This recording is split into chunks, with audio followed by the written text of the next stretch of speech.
Vamos ouvir o Felipe Luiz, porque ele foi perguntado sobre comparações entre esse time do Flamengo e aquele lendário de 2019 do Jorge Jesus. Vamos ouvi-lo. Bom, primeiro que eu não posso nunca comparar times passados ao meu time, são jogadores totalmente diferentes. Não posso nunca, jamais me colocar à altura do treinador que estava naquele momento, que era o Jorge Jesus, que se não é o melhor da história, um dos 2 melhores que passaram aqui no Flamengo. Nunca vou fazer algo parecido com o que ele fez. Vou fazer a minha história, o que eu estou aqui para fazer do meu jeito, da minha história, mas sim com esse DNA do Flamengo, que eu aprendi, que eu conheço desde pequeno, e que é tentar fazer isso, amassar o adversário o máximo tempo possível. Já falei várias vezes, muitas vezes não conseguiremos, muitas vezes jogaremos mal, muitas vezes até jogaremos bem e vamos perder jogos, ou vamos jogar mal e ganhar. Assim é o futebol, mas a proposta, o modelo de jogo tenta fazer isso, tenta sempre propor jogo, sair jogando com a bola no chão, pressionar o adversário, e tentarei fazer isso do meu jeito, da minha forma, com os meus jogadores, que todos eles, e principalmente os que chegaram, todos querem fazer história aqui no Flamengo, querem botar um quadro na parede, e os que já têm muita história querem fazer mais ainda, porque o Flamengo hoje te permite essa possibilidade com as contratações que pode fazer. Muito bem, tá aí, foi perguntado sobre esse time aí pode ser melhor do que aquele do Jorge Jesus, lembrando, o time do Jorge Jesus lendário, campeão da Libertadores, campeão brasileiro, amassando todo mundo e tudo mais. O Felipe Luiz, inclusive, era jogador daquele time lá. Agora, Mauro, eu vou dar o meu pitaco, quero ouvir você. Eu não sei se o time vai ser melhor, ou se vai ganhar mais e tal, mas eu acho que esse elenco atual, ele é mais recheado do que aquele, que era muito bom. Mas esse eu acho que tem mais jogador no banco, você tira um, põe outro, tem mais jogadores, assim, para você, mais elenco, vamos dizer assim. Porque com o tempo o Flamengo vai contratando mais jogadores, né? E aí você vai formando um elenco mais encorpado. O Jorge Jesus foi embora. Ele não ficou com o elenco melhor porque ele não quis, ele quis ir embora. É sempre bom lembrar, o Jorge Jesus foi embora porque quis, ele meteu o pé. Primeira chance, foi embora. Entrou no jatinho lá do presidente do Benfica da época, o Luiz Felipe Vieira, e foi embora, largou o Flamengo na mão. Até a comissão técnica dele ele levou. Nem para deixar o João de Deus lá, com a rapaziada lá que trabalhava com ele. Fica aí dando treino mais umas 2 semanas, eu vou resolver minha vida em Portugal, depois você vem comigo. É verdade. Ele levou todo mundo embora. O Flamengo ficou ali umas 2 semanas num limbo. Não tinha ninguém para dar treino, porque a equipe toda era dele. Foi a condição que ele colocou quando acertou. E ele avisa isso, ele ganha o Campeonato Carioca numa quarta-feira contra o Fluminense, na quinta ele falou, tô saindo, tá? Foi assim. Ele guardou as 7 chaves, a decisão dele, se ir embora ou não, ele avisou em cima da hora e foi embora. Então ele foi embora. Agora, o Michael, o Pedro, o Léo Pereira, por exemplo, foram contratados a pedido dele, já no início de 2020, porque o elenco, de fato, não era um elenco tão encorpado. Ontem eu vi o Pires da Mota sair no primeiro tempo do jogo contra o Estudiantes, ele está lá no Cerro Porteño, o volante reserva era o Pires da Mota, o zagueiro era o Rodolfo, o centroavante era o Lincoln. Isso. Né? Uhum. Então o René, lateral esquerdo, o Rodinei, lateral direito, eram esses caras que eram os suplentes ali que ele tinha. Então é óbvio que ele tinha um elenco muito mais curto. Porque o elenco vai se formando pouco a pouco, né? Se pegar o do Palmeiras é a mesma coisa. Pega o time de alguns anos e agora tem mais reservas, mais opções, porque o clube que tem grana para contratar, ele vai acumulando, digamos assim, mais jogadores a cada temporada, descarta esse, traz aquele e vai se aprimorando. Foi o que aconteceu. Então, de fato, o Felipe tem muito mais opções do que tinha o Jorge Jesus. Agora, eu acho incrível esse fetiche por comparações, né? Esse vai ser melhor que aquele. Impressionante como as pessoas gostam disso. Gente. Aquele time é histórico. Esse tenta fazer a sua história. O Felipe está certo. Quanto mais ficar comparando, é pior para ele. Então, ele foge da comparação, acho que, do ponto de vista dele, faz sentido. Então, assim, você tem ontem uma grande atuação, aí, do ponto de vista do Flamengo, ao invés de falar da grande atuação, tem que comparar com 2019, comparar com 81, comparar com um time dos anos 50, pelo amor de Deus. Cada time é um time. E o detalhe, né? Ele não tem ainda o Pulga. O De La Cruz ainda voltou no jogo passado, está sem ritmo, né? Mas quando todos estiverem em condições, para o meio campo ali, ele vai ter De La Cruz, Pulga, Jorginho, Saul, Alan, Everton Araújo. Ele vai ter esses 6 jogadores. Para formar duplas ou trios ali de meio campo. Fica falando, o Tironi fica se perdendo em tanta opção. Eu só fico rindo, só fico sorrindo. No ataque aqui. ele tem o Luiz Araújo, o Plata, o Bruno Henrique, o Pedro, o Samuel Lino e etc. Né? E o Alacian. Tem jogador pra caramba, pô. Tem muito jogador, ele tem muita opção agora. É uma fartura bizarra, né? Sem querer fazer a comparação, mas talvez a gente possa comparar épocas, não o Flamengo do Jorge Jesus com o Flamengo do Felipe Luiz, né? 19 para cá, Alguns clubes brasileiros, sobretudo Palmeiras e Flamengo, se fortaleceram demais. Outros também, né? O Botafogo não era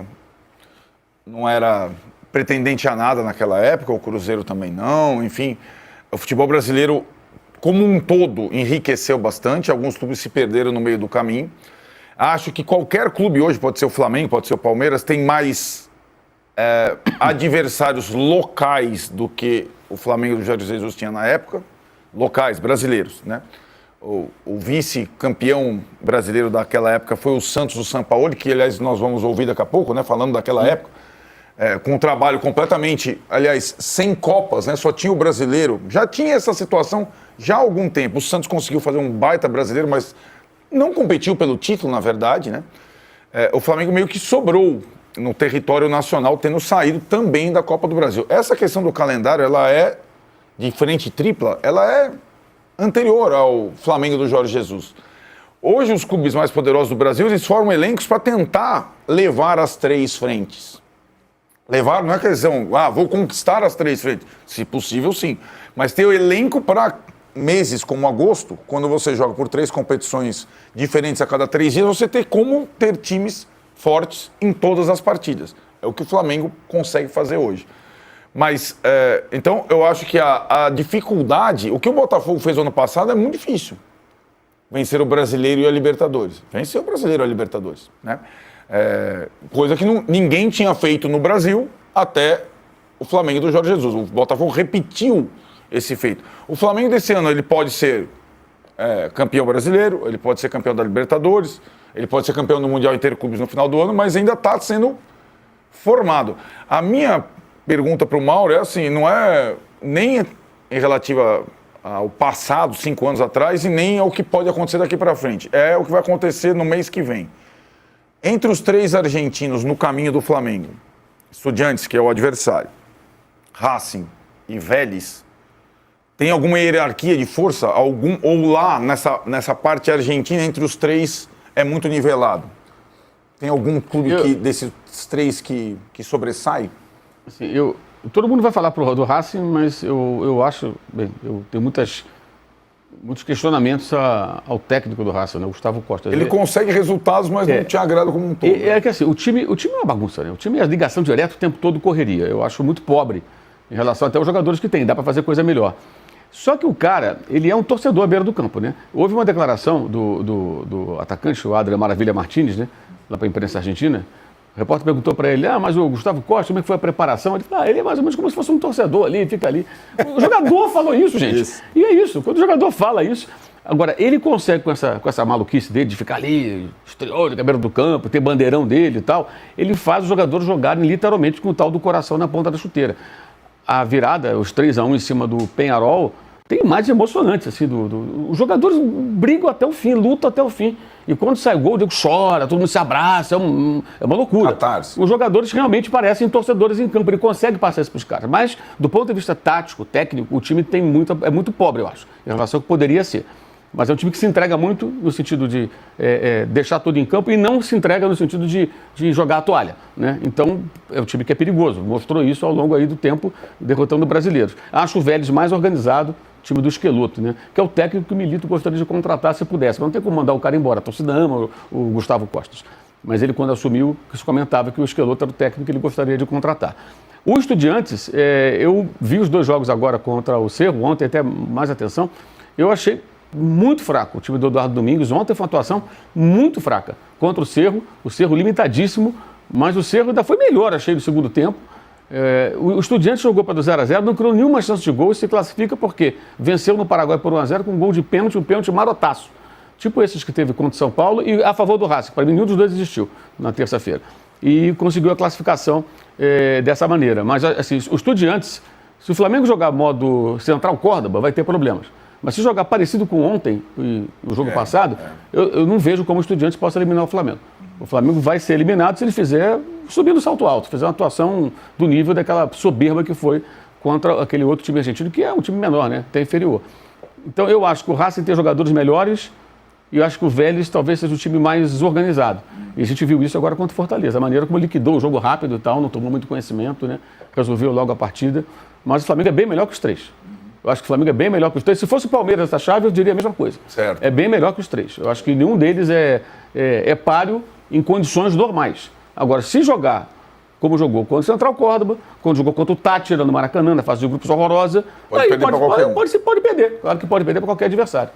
Casão, a sensação que dá é que essa fase meio esquisita, Central Córdoba do Flamengo, meio passou, né? O time não teve, em 180 minutos, nenhum fiapo disso contra o Internacional, por exemplo. Então, é um time muito mais seguro. Queria que você falasse um pouco sobre as virtudes todas do Flamengo.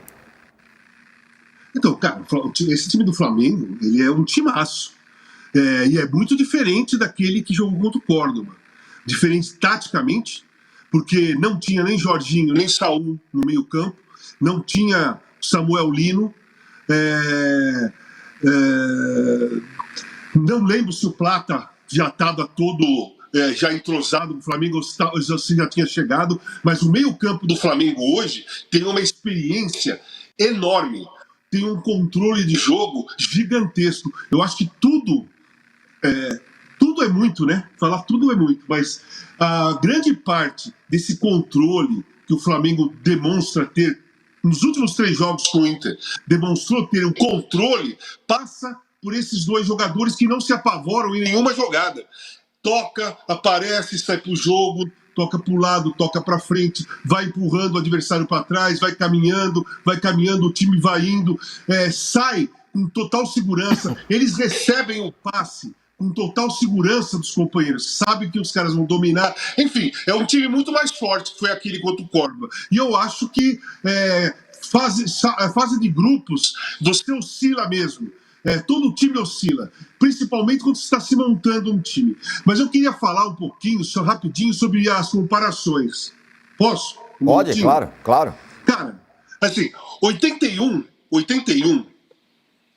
a maioria dos jogadores que jogavam no time titular do Flamengo, eles eram os melhores do Brasil. E quem não era, estava entre os melhores. E outra coisa, não tinha estrangeiro nenhum. Era todo mundo brasileiro. Raul, Leandro, Marinho, Moses, Júlio, Andrade, Adílio, Zico, Tita, Nunes e Lico. Esse era o time do Flamengo de 81. Os melhores, a maioria, todos eles estavam na lista dos melhores. E alguns eram os melhores mesmo. Né? Júnior, Zico, Leandro, Tita era um dos melhores, era titular da seleção brasileira, não foi para a Copa porque não quis. Enfim, era desse jeito. Né? Você pega 19, já é uma outra época, já tinha mais estrangeiros e eram também os melhores que tinham naquele momento. A grande parte daqueles jogadores eram os melhores daquele momento. Né? E hoje eu acho que está acontecendo a mesma coisa. Você pega a dupla de zaga do Flamengo, Léo Ortiz e Léo Pereira, é uma grande dupla de zaga, tanto defensivamente como ofensivamente. E outra coisa, começa a jogada com os pés deles. Toca para os 2 do meio ou para os laterais e a jogada vai. Você pega Luiz Araújo, Pedro e Cebolinha, que eles entraram ontem, eles estavam na reserva. Eles estavam na reserva do Flamengo e eles entraram no segundo tempo. Se você pega esses 3 e coloca em qualquer outro time brasileiro, eles vão ser titular. Pelo menos 2 deles serão titulares. E muitos times, os 3 serão titulares. Do Campeonato Brasileiro que eu tô falando. Então esse time do Flamengo não dá para comparar, porque cada um tem a sua geração, e só que tem uma coisa que é semelhante, os melhores jogadores, grande parte dos melhores jogadores de cada momento estão no Flamengo nessas 3 gerações. Eu só acho o seguinte, o time de 81 seria os melhores em 2019 e eles seriam os melhores em 2025 e seriam os melhores daqui 50 anos também. E, né? Então, um time mais ou menos de 81, né? Assim, Andrade, Adílio, Zico, Leandro, Raul, enfim, era um time lendário do Flamengo. Mas eu acho que 81, essa época, a concorrência brasileira era muito forte. Sim, muitos times fortes. Eu acho que 2019 nem tanto, e agora eu acho que existe uma concorrência, sobretudo em relação ao Palmeiras, forte também, né? Sério? Acho que 81 tinha São Paulo, Atlético Mineiro, eram complementos da seleção brasileira. Grêmio, campeão brasileiro. Né? Guarani. Exato, tinham muitos times bons, né? E acho que hoje não tem tantos times bons, mas tem times bons, fortes, poderosos financeiramente também. para pelo menos fazer alguma frente ao Flamengo. Você vê, por que a pergunta minha pro Mauro em relação ao caminho argentino? Porque o desnível em relação... Se o Inter está reclamando da questão financeira em relação ao Flamengo, imagine os argentinos, né, falando dos brasileiros. É muita diferença que vem se evoluindo.